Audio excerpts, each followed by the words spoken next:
বিশ্বনবীর চেয়ে শুকরগুজার পৃথিবীর কেউ আছে? এমন তাবৎ কোনো অত্যাচার নাই যে অত্যাচার বিশ্বনবীর উপর করা হয় নাই।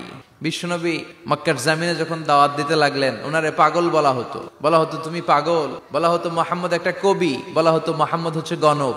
বিশ্বনবী যখন রুকু দিতেন, সিজদায় চলে যেতেন, উটের পচা নারী ভুরি এনে বিশ্বনবীর কাঁধে ফেলে রাখা হতো। বিশ্বনবীর গলার মধ্যে রশি ধরে টান দেয়া হতো। কয়েকবার বিশ্বনবীর এই ঘাড়ের এই চামড়া ছিঁড়ে গিয়েছে, একবার চাদর টান দেওয়ার কারণে, আরেকবার রশি টান দেওয়ার কারণে। বিশ্বনবী কিছুই বলেন নাই, ক্ষমা করে দিয়েছেন। যেই মক্কার শত্রুরা বিশ্বনবীকে মক্কা থেকে বিতাড়িত করেছেন এবং যেই রাতে উনি হিজরত করলেন, মাইগ্রেট করলেন, উনি কেঁদে কেঁদে বারবার মক্কার দিকে ফিরে তাকায়, আবার যায়, আবার ফিরে তাকায়, মাতৃভূমির মায়া ছাড়তে পারছেন না।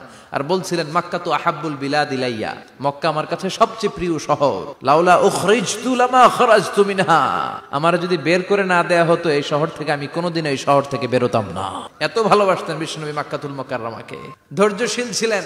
এত অত্যাচার অনাচারের পরে যখন মক্কা বিজয়ের ক্ষণ আসলো, এই মক্কাকে বিশ্বনবীর করতলগত করে দিল কে? ফাতে মক্কা হলো। বিশ্বনবী চাইলে পিছে পিছে প্রতিটা কাফের মুশরিককে শেষ করে দিতে পারতেন, ঠিক কিনা? কিন্তু বিশ্বনবী বললেন, লা তাসরিবা আলাইকুমুল ইয়াউম ইযহাবু আনতুমুত তুলাকা, কোনো রিভেঞ্জ চলবে না আজকে, কোনো প্রতিশোধ নাই।